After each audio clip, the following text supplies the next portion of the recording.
Good morning, everyone, and welcome. Welcome to those here in this space and those joining us via live stream. I'm Sam King, your worship associate for this morning, and I'm pleased to be joining Reverend Jamie Hinson-Rieger on the chancel.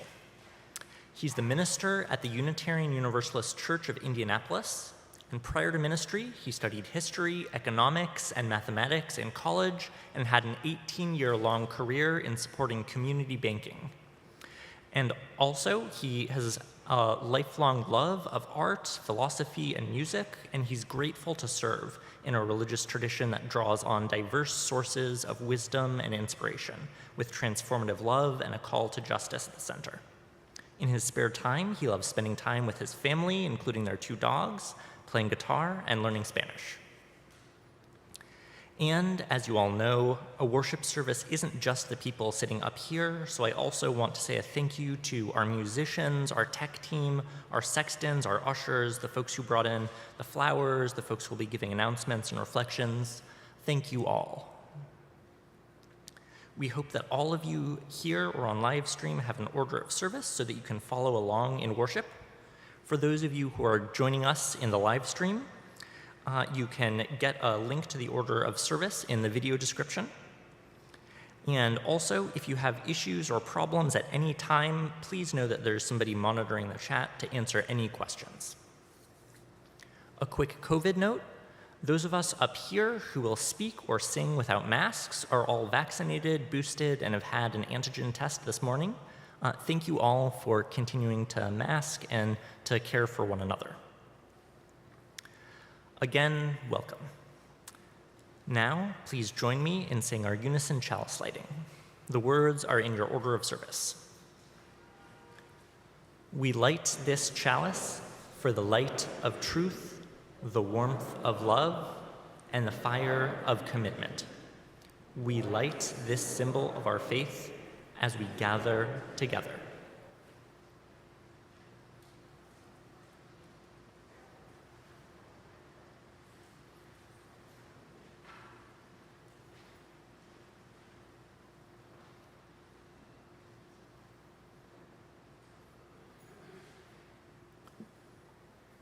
Now, please rise in body or spirit and join me in singing hymn number 38, Morning Has Broken.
If this is your first time watching, thank you for joining us. If you fill out one of our connection forms, we'll send you our weekly newsletter, as well as a link to the order of service and Sunday live stream each week. Those forms are on the welcome table outside, or there's also a link in the order of service and video description. The order of service lists some upcoming events and links to opportunities to connect. Please engage in any or all that are of interest to you. There are also a few that I wanted to call your attention to. Many of you know that in addition to being a former minister of this congregation and head of the National Unitarian Universalist Association, Reverend John Buehrens is a historian, and he recently published a book about the history of UUSF. After the service, he'll be signing books in the TSK room. Passover is coming up in just a couple weeks, and we'll be hosting a Seder at UUSF on Friday, April 7th. There's more information in the order of service, and if you're interested in attending, please stop by the table after the service and sign up. Also, everyone, please save the date for the ordination of Meg McGuire. Meg was our former ministerial intern, and she'll be jointly ordained into the Unitarian Universalist ministry by UUSF and her home congregation in Columbus. The ordination will be held at UUSF on Sunday, April 16th at 2 p.m., with a reception to follow, and it'll also be available via live stream. There's a link to RSVP in the flame if you check your email. Also, the Faithful Fools and Outreach Ministry with this congregation is celebrating 25 years on April 1st, right here at the church. Come and celebrate with them with performances. Yeah.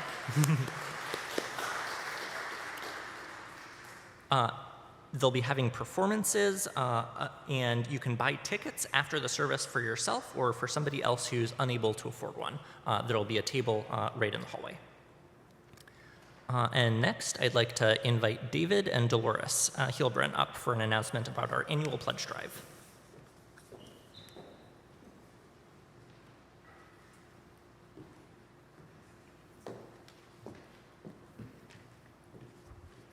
Thank you, Sam. Hi, we're here again, Dolores and David Heilbrun, the chairs of the annual giving effort this year. Each year, your annual contribution to the church is for our fiscal year, which begins on July 1st and goes to June 30th of the next year. Your contributions provide over half of the church's budget. And now, 'tis the season to get your pledge in.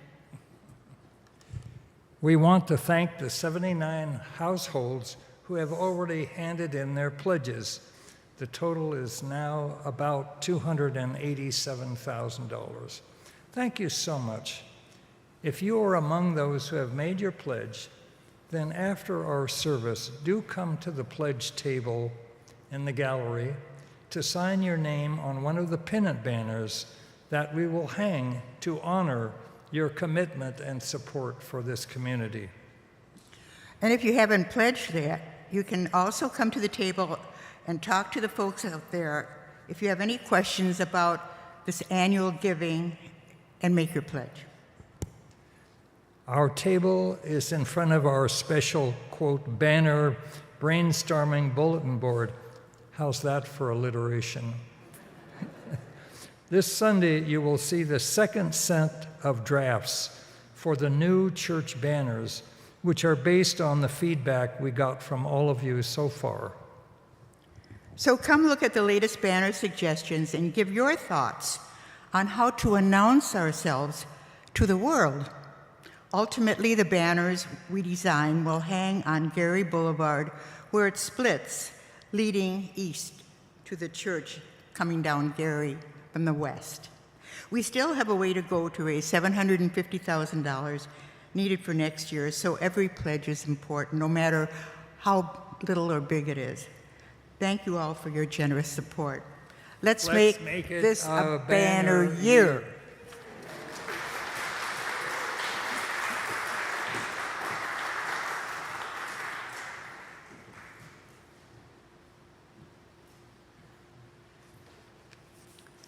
Thank you for giving that important announcement.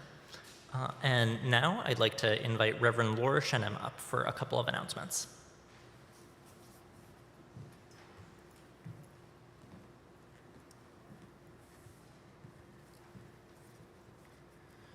Good morning, everyone. Boy, do we have a lot to celebrate in this congregation.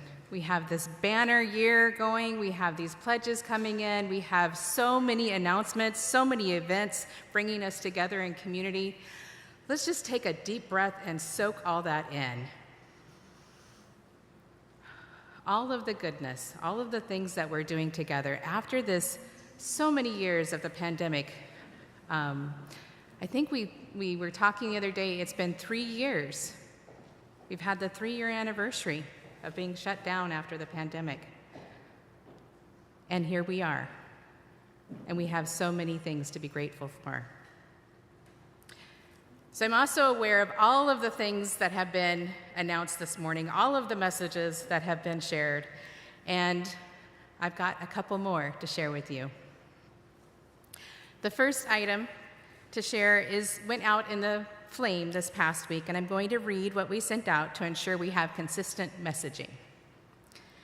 Joe Chapot, who has served as coordinator of our young adult programming and served as our minister's assistant and an administrative support of our programming, will be transitioning out of these roles at the end of this March. Joe has been a champion of welcoming and building relationships among our young adults over the nearly 8 years they have worked at UUSF, and helped move our administrative work into more codified systems and increasingly making use of technology that has supported our work. We appreciate Joe's willingness to stay on through the transition from ministry from Alice and Jax to myself, and we wish them well in the transitions of life and work ahead. We will celebrate Joe and his time here as we welcome and celebrate the newest class of new members and the official end of our annual giving campaign next Sunday, March 26th, after the service. And there's information in your order of service on how you can contribute to that. We hope you join in the celebrations, and those who would like to send cards or bring gifts to Joe can do that day or send them directly to the church in care of him. The second item involves the repair of an ouch that happened during the worship service on Sunday, January 29th. One of the tools that we have rolled out to staff and lay leaders is the ability to say ouch, oops, and whoa. Ouch is said when something is said or done that causes harm. And for the purpose of this tool, harm is defined as something that causes pain to another person through verbal, emotional, or physical means. When someone says ouch, we, Reverend Southern and I, pause, listen, and determine next steps. Most often, these steps include listening to those involved, both to the person or persons harmed, and those who cause the harm. An additional conversation is had to determine outcomes or hopes for repair, and then repair is made. These are the steps that were used for the ouch during the service on Sunday, January 29th. And the decision for repair made by all involved was for Reverend Burens to offer a statement. I would like to invite Reverend Burens forward to share his words.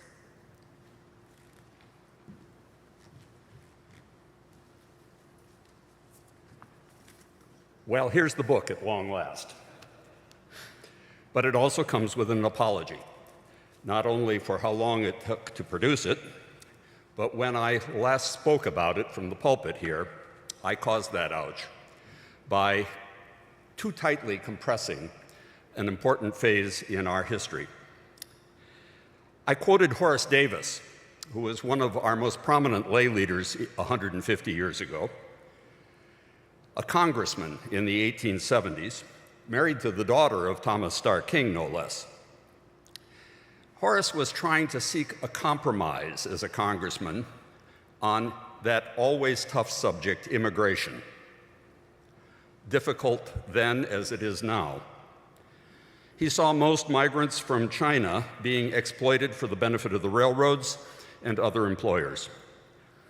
It was not what he then called natural immigration of entire families. There were 9 men from China for every 1 woman. My mistake was to boil down his long speech in Congress to a single sentence, saying that, quote, he blushed to even think of those women, implicitly as exploited sex workers, which not all were. This unconsciously reinforced a sexualized stereotype of Asian women, one that I never had in mind, but for which I now sincerely apologize. Because I was rightly called to account for reinforcing a sexist and racist stereotype, I temporarily withdrew the book, which was rather easily done since, lacking a traditional publisher for what might have provided better editing, I'd resorted to what is now called direct or on-demand publishing. And today I also want to publicly thank my dear friend Kat Liu, who then gave the whole book another careful reread from an anti-oppressionist point of view. She found a couple of other places where I had tried to tell a complex story with insufficient context, and also caught a few remaining typos. But today, this book, imperfect as it is, I now offer to you, my fellow imperfect Unitarian Universalists, remembering that our collective names seem to imply a certain perfection. Yet we are also beginning to realize that perfectionism is a leading characteristic of the dominant culture of white supremacy, which we are all slowly, painfully trying to transcend. So I also offer this moment as a testimony to our ability to hear an ouch, to get past being defensive, to practice restorative justice and apologies, and to promote learning from one another.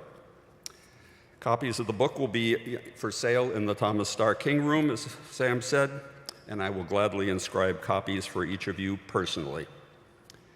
Part of the proceeds will go back to our Society for Community Work, which so generously provided some of the work, or some of the funding, to allow for the book's design and for the purchase of permissions of the many images that are included. Thank you so very much for hearing me.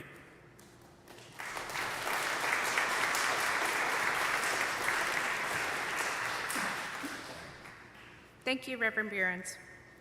Part of this work is to continue to have conversations to process our responses to these ouches and ask questions on how we can do better. Reverend Southern and I will be hosting a White Allies group on Thursday, March 30th at 6 p.m., and you'll find more details in your order of service. If you'd like to speak with us one-on-one and can't make it that night, then please feel free to reach out and make an appointment. Thank you so much.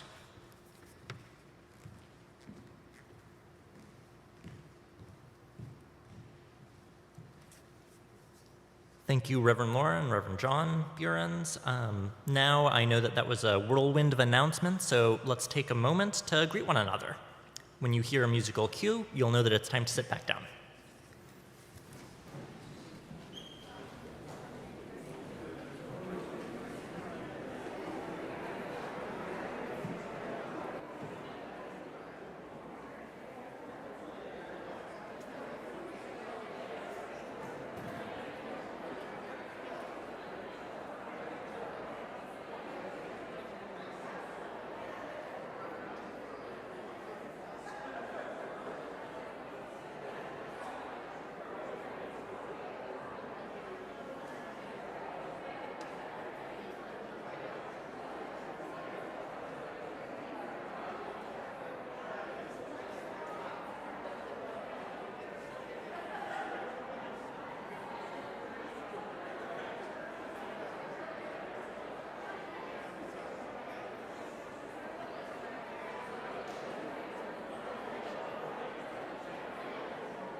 Good morning again. It is so wonderful to be here with all of you.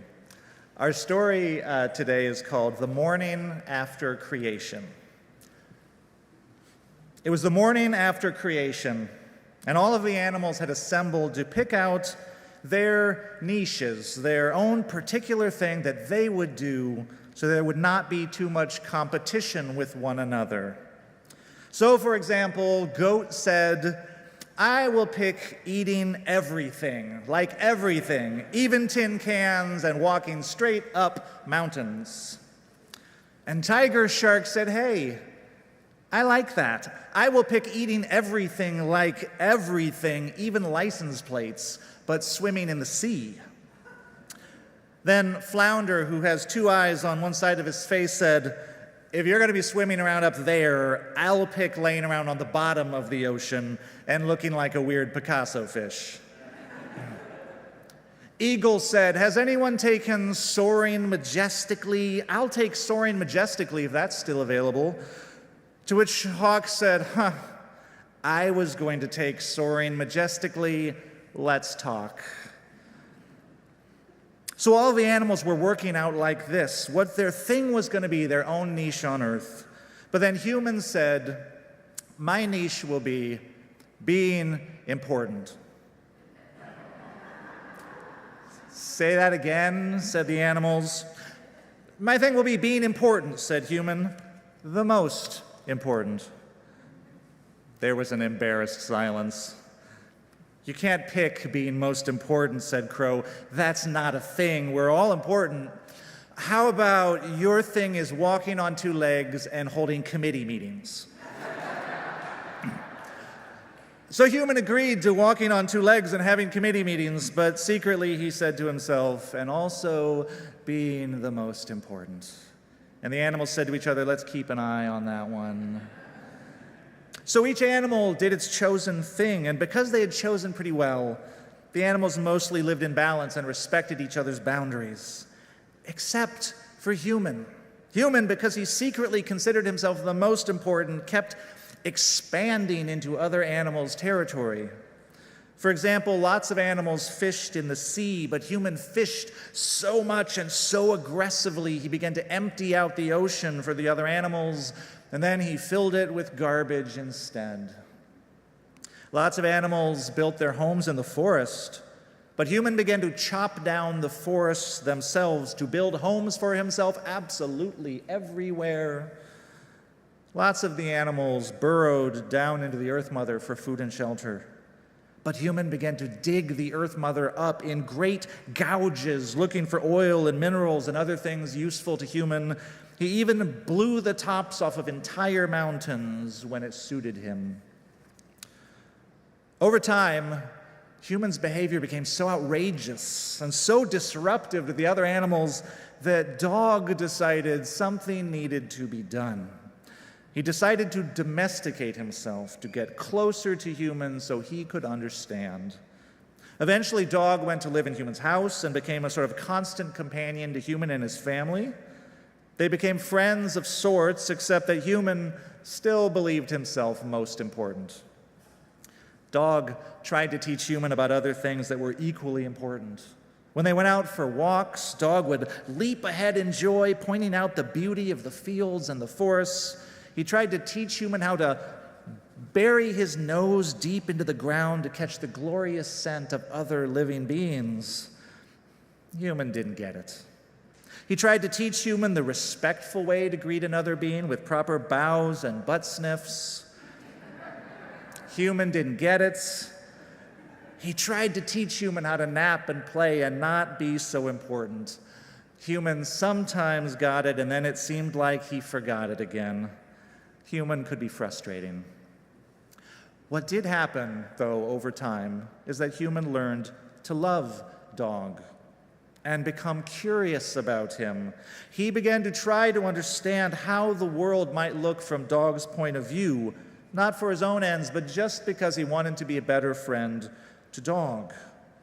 In time, Human discovered that other animals were also trying to teach him things, not just Dog, but cat and horse and cow and crow and even whale from far away in the ocean. And Human began to wonder for the first time if he was the most important animal after all. It was a beginning. This story doesn't have an ending yet. I wonder if we can think one up together.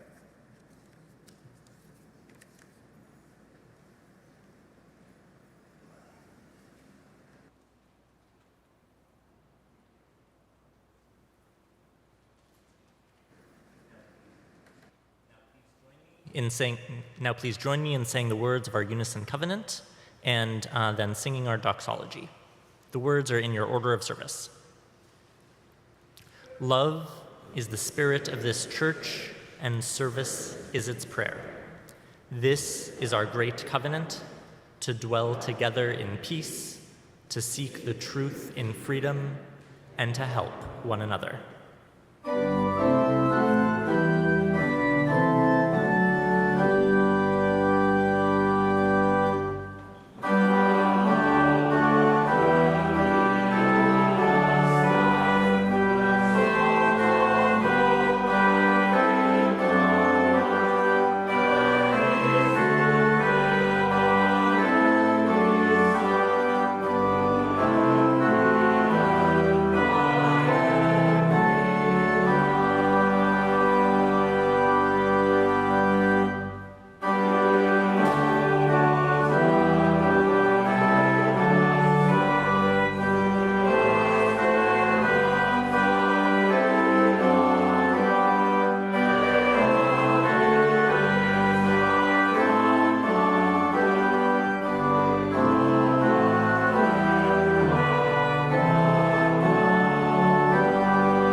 Good morning. My name is Sara Ferree. Every year during this time, when we are asked to commit financially to make this congregation and its life possible for the next year, some folks are asked to share about their journey to and with UUSF, about why they love this place. This year, I get to share with you. Caring community. When we moved to San Francisco in 2010, I was ready to part ways with my Catholic upbringing, but I didn't want to lose traditions and structure that felt soothing in the Catholic and Maronite churches I grew up in. When we moved here, I was starting over again to build community, something I'd done many times over.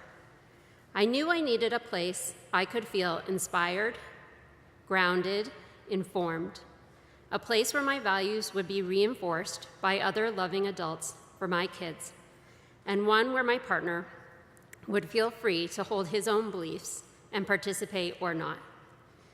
We joined the RE program, and 12 years later, I serve today as chair of the Family Ministry Committee.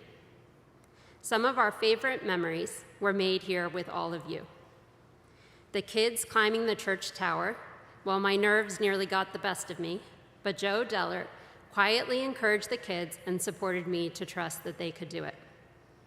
Serving dinners at the winter shelter and waffle breakfasts with the RE families, games, art, sing-alongs, canoe rides, and walks in the trees at the retreat. Just this week, Davia was reminiscing about the very unique experience of being in a tippy canoe with an older gentleman they didn't know, and how the whole thing was so UU and just fabulous. Our whole lives curriculum has been essential for my kids. It further reinforced that all of who they are is important and seen here. Along the way, UUSF became much more than a place to reinforce my values for my kids. In small group ministry, I learned to listen better to others, and maybe, more importantly for me at the time, to myself. I heard my own deepest, most honest voice come to life, and I made joyful connections with members throughout the church community. More recently, I joined the pastoral care ministry and gained a sense of all of the ways in which this devoted group of people provides such thoughtful care meals and phone calls, cards, rides, and so much more, when things might be hardest for us. Just one more way UUSF benefits us all. We've always felt welcome here, no matter how much we could contribute, and as we were and are able to do more, we did more. And we know we've received much, much more in return. Thank you.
Our reading for this morning is The Stream of Life by Rabindranath Tagore. The same stream of life that runs through my veins night and day runs through the world and dances in rhythmic measures. It is the same life that shoots in joy through the dust of the earth in numberless blades of grass and breaks into tumultuous waves of leaves and flowers. It is the same life that is rocked in the ocean cradle of birth and of death, in ebb and in flow. I feel my limbs are made glorious by the touch of this world of life, and my pride is from the life throb of ages dancing in my blood this moment.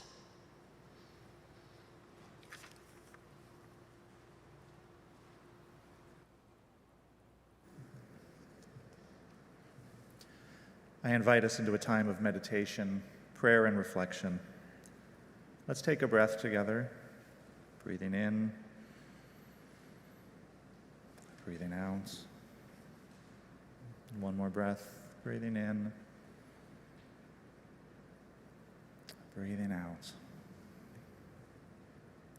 Let us be conscious this morning of all the ways we are connected to each other and to community, connected to our earth, which grounds and nurtures and sustains us, connected to the mystery of life, to the energies of healing, hope, and possibility that are ever present in the world, which companion us even in our sorrow, even when they may feel distant and inaccessible.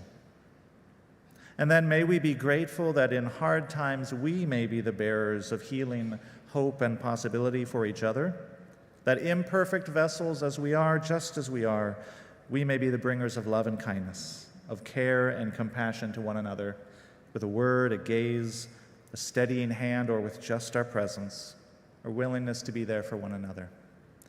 Let us be grateful for the gifts that we've been given that make us strong, resilient, and creative beings, and let us remember always that we are held in love.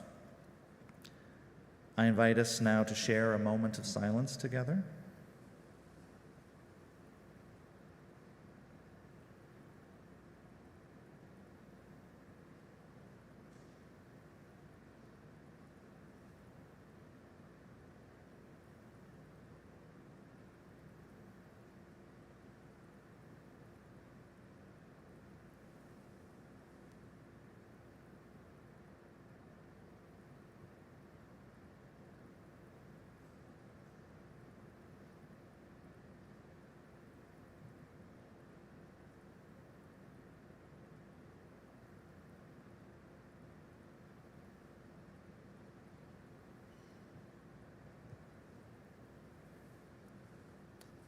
This is a poem by Joy Harjo called Eagle Poem. To pray, you open your whole self, to sky, to earth, to sun, to moon, to one whole voice that is you. And know there is more that you can't see, can't hear, can't know, except in moments steadily growing and in languages that aren't always sound but other circles of motion. Like eagle that Sunday morning, over Salt River, circled in blue sky and wind, swept our hearts clean with sacred wings. We see you, see ourselves, and know that we must take the utmost care and kindness in all things. Breathe in, knowing we are made of all this, and breathe, knowing we are truly blessed, because we were born and die soon within a true circle of motion, like eagle rounding out the morning inside us. We pray that it will be done in beauty, in beauty. Blessed be, and amen.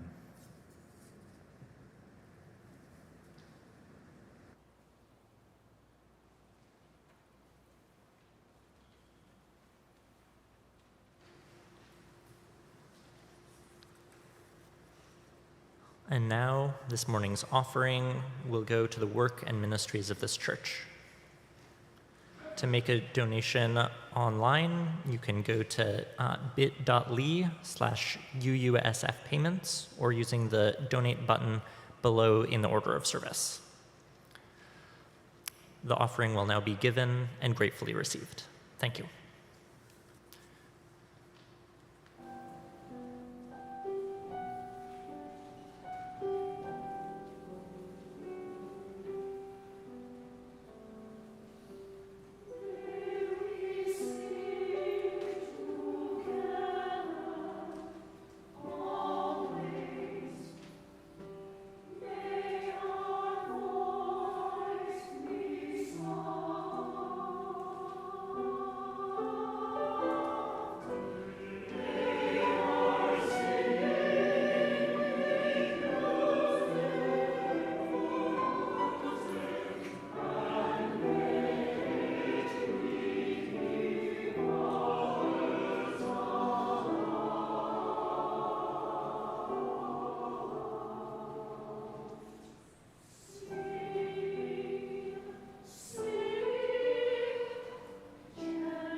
Before I go into my sermon, I just want to thank you all again for welcoming me to be with your community and worship this Sunday morning in this astonishingly beautiful sanctuary space. And much thanks to the worship team and the tech team for welcoming me, and to the choir and musicians for that transcendent music this morning. It is a delight to be with you. This story doesn't have an ending, we said. I wonder if we could think up a new one together. The stories we tell about who we are and where we come from and how we all relate together and who is the most important, these stories matter. I want to talk a little bit today about old stories and new stories and why it matters. But first, I want to tell you my favorite Charles Darwin story as an introduction to a new kind of story about life that he has helped us to tell.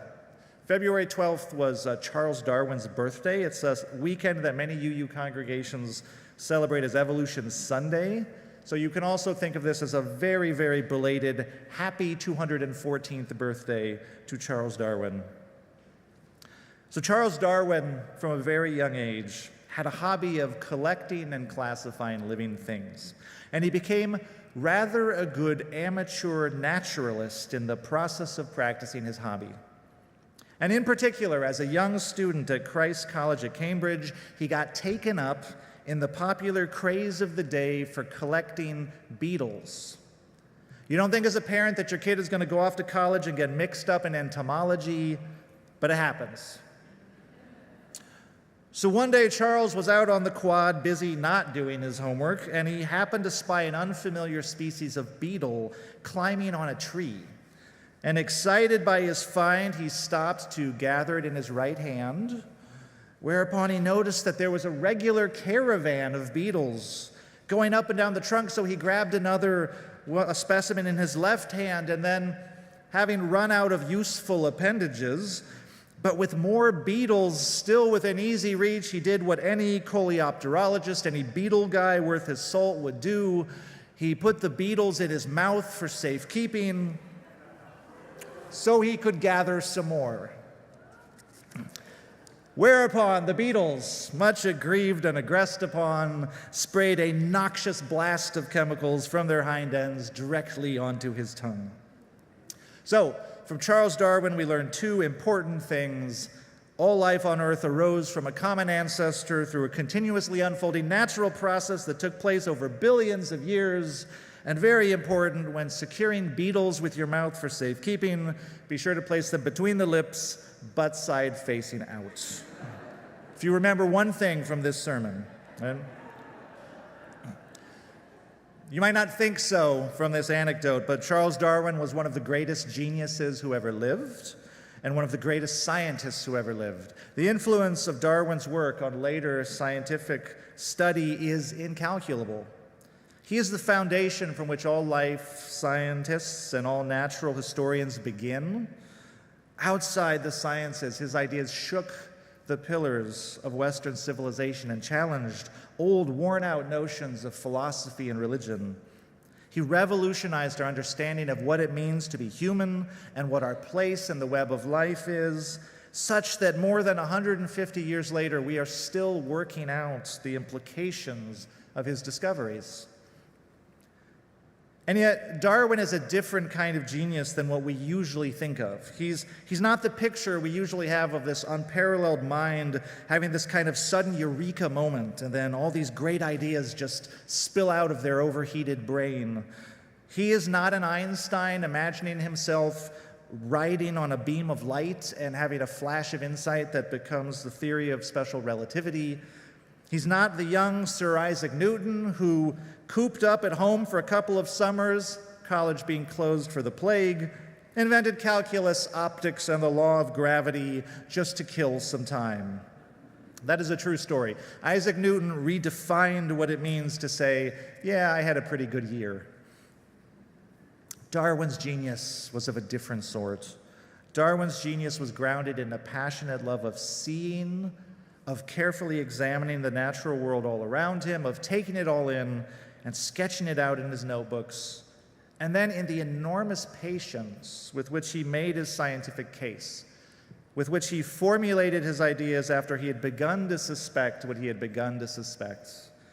He painstakingly accumulated data and corroborating evidence from many different scientific branches: zoology, geology, botany, paleontology, animal husbandry, and from the study of many diverse kinds of life, right? Beetles, turtles, the famous Galapagos finches, carrier pigeons, bivalves, orchids, primates. He built the case for his great idea from a mountain of evidence over decades of work, only finally taking his ideas to the public when it seemed like he was about to be scooped by someone else. And by then, his work was unassailable. So Charles Darwin, of course, is the person credited with the discovery of evolution through natural selection. That is to say, he discovered that all present-day living things, you, me, algae, antelopes, orchids, badgers, mushrooms, mosquitoes, all can be traced back through time to a single common ancestor, which was basically a leaky bag of cell bits powered by light. And he discovered that all of this magnificent living variation sprang up through the process of natural selection, whereby small changes caused by random mutations accumulate over time as they prove beneficial to an organism's survival and reproduction. Multiply those selected changes by billions of years, and you can go from single-celled organisms like bacterium to multi-celled organisms like Ryan Gosling.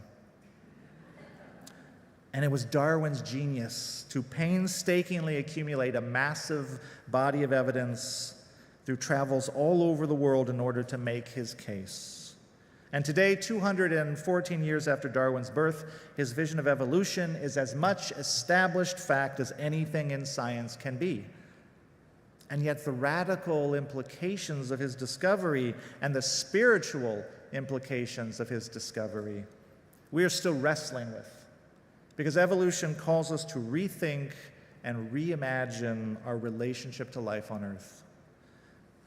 Before the theory of evolution, the fundamental story to explain the appearance and diversity of life on Earth, at least in the West, which is where we are, was the book of Genesis, right, in the Hebrew Bible and the Christian Old Testament. The book of Genesis says, of course, that the universe, the earth, and all life was created over the course of 6 days by God, and then to cap off this project, at the end of the sixth day, God created humans as a special act of creation, as the only object of creation made in the image of God.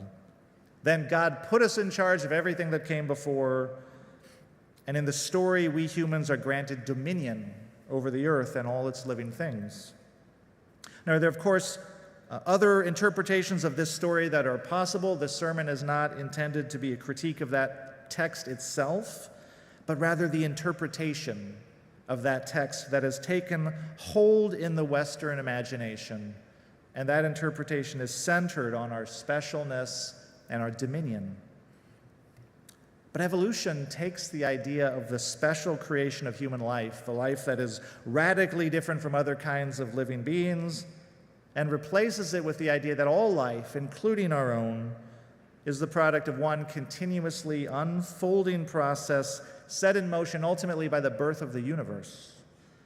Evolution replaces the 6 days of Genesis with 14 billion years, give or take, 12 billion years from the Big Bang to make a Milky Way galaxy, to shape and cool and properly water a nutrient-rich planet Earth, an unknown amount of time for some of those nutrients to spontaneously organize into replicating molecule chains, and then 2 billion years, give or take, for those replicating molecule chains to organize into living cells, and then for those living cells to diversify into the life we see all around us.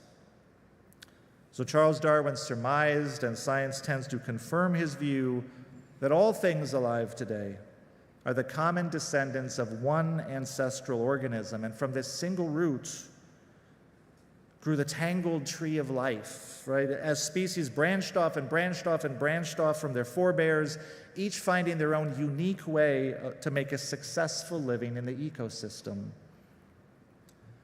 But popular depictions of evolution often greatly simplify this process to show this sort of linear march of life forms through time, right? We've all seen the posters, right, with the fish like crawling out of the water, evolving into the reptile, then the mammal, then primates and humans. The arrangement visually suggests a process of replacement, of one thing turning into another, newer, better thing. It reads like a story of progress, where humans are at the end of progress. And in this way, the emotional content of the old dominion idea of humanity's specialness is preserved within the new framework of evolution. We think naturally in terms of lower and higher life forms, and we place ourselves at the top of this ladder of being. And so the question is sometimes, I'm honestly asked, thinking of life as this progression from worse to better, as of replacement, that if monkeys evolved into humans, why are monkeys still around? If the lower life forms evolved into higher life forms, why weren't the lower life forms replaced? This is an honest question, but it involves a misunderstanding, because, of course, monkeys did not evolve into humans, but rather monkeys and humans share a common ancestor. And what that means is at some point there was a species that was not a monkey and not a human, and some of its descendants settled on the monkey way of being in the world, which is awesome, and some of its descendants settled on the human way of being in the world, which is equally awesome. Evolution is not a linear progression. It is a branch giving rise to more branches, which give rise to more branches, which give rise to more branches. And our human species, then, is like one tiny green shoot on one of millions of branches on the tree of life, each having come into existence in exactly the same way, each sharing the common trait of having found an awesome way of being in the world. How absurd, then, to circle our one tiny shoot on this enormous, bristling plant of healthy, successful growths and say, well, this is clearly the reason this plant exists, and all of the whole must exist to service this little shoot. Evolution has been called a second Copernican revolution. The first Copernican revolution said the earth, and thus humankind, is not at the center of the universe, but lies in one corner of a spiraling galaxy amidst billions of galaxies. Evolution, the second Copernican revolution, says humankind is not at the center of the biosphere either. We're not a special act of creation made by God on the sixth day and given dominion over the earth. We are not above other living beings.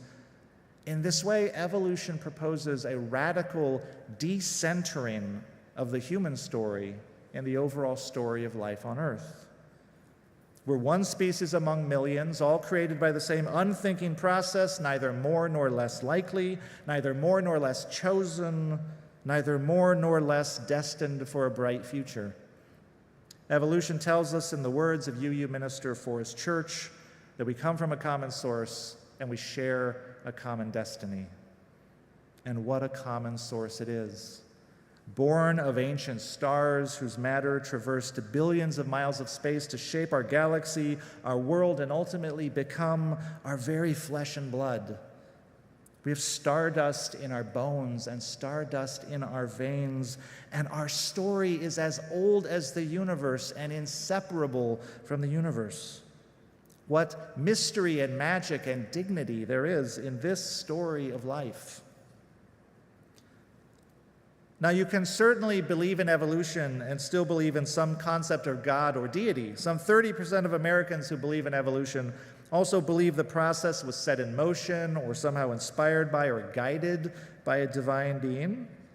Scientifically speaking, the theory of evolution doesn't require a helper God to work, but it's not incompatible with a helper God. What I would say to anyone who does believe that evolution is the means by which God created life is to consider the story of evolution then as an alternative creation text and ask, what is the meaning of this story? It is a story which emphasizes our kinship, our interconnectedness, our interdependence with all other living things. It is not a story of dominion. The dominion mythos, I believe, has been a ticking time bomb within our culture. So long as humans were limited in their capacity to materially affect their environment. This worldview might condone the local exploitation of animals, the local despoliation of the environment, but it could not break out to do global harm. But for the last several centuries, our astonishing increase in technological prowess has been harnessed to the engine of global capitalism to exert our dominion over the world to an unprecedented degree, and too late we are discovering, as climate change and species extinction spiral out of control, that our pretense at dominion is an illusion, that we remain in the end utterly dependent on natural systems vastly greater than our ability to predict and control. We need a creation story that emphasizes our kinship with the web of life. We need a creation story that restores the dignity of the natural world and all its living inhabitants.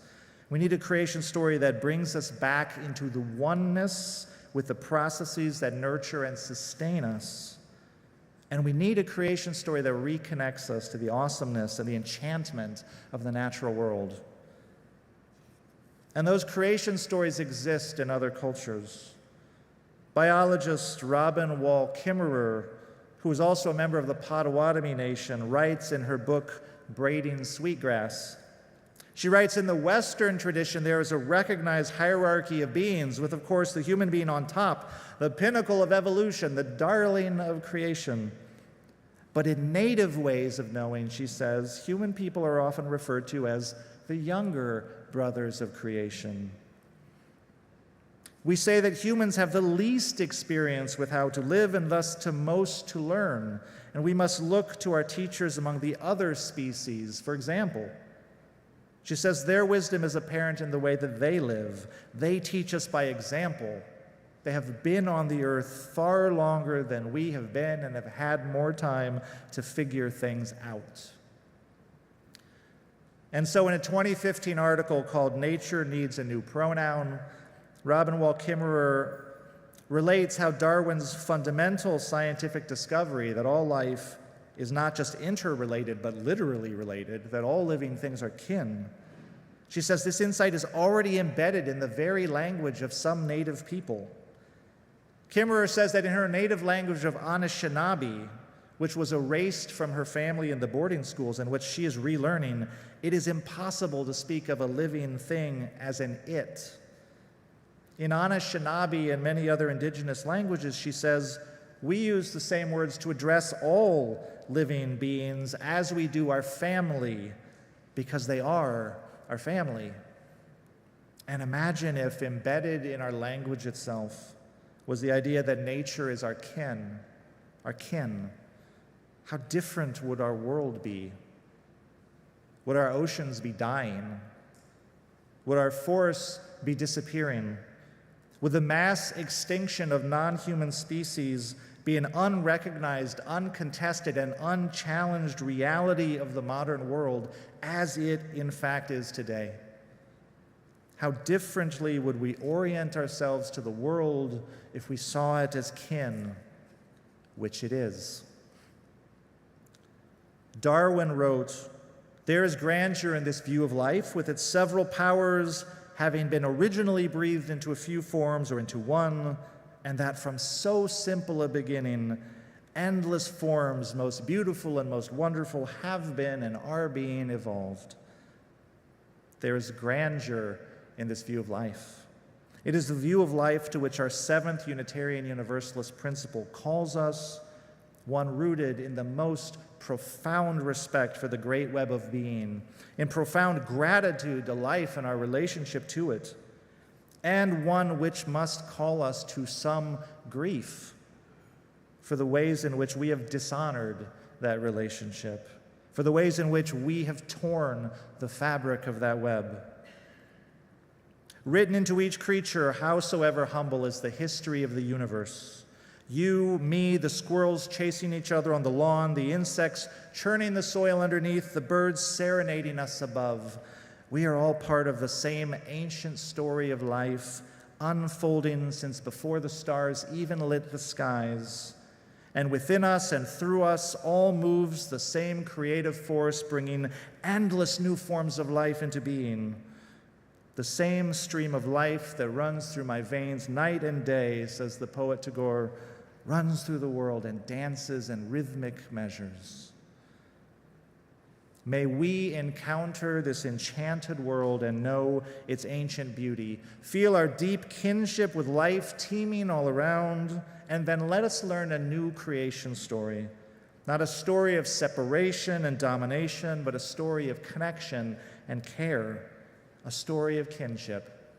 And may this new story be a story of renewal, a story of hope, and a story of healing for our world that so needs healing.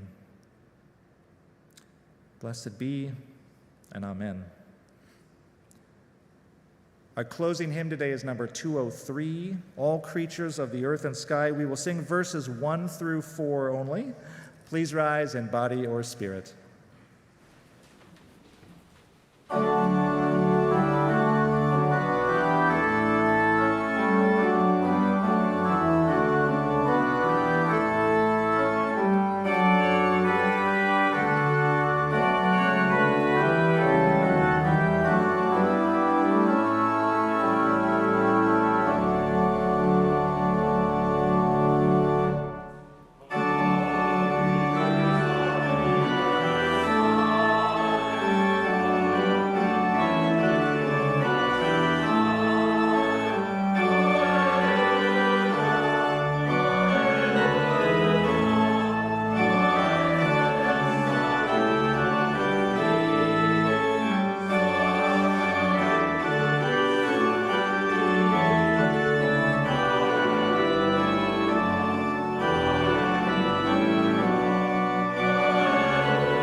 Our closing words are by Robin Wall Kimmerer.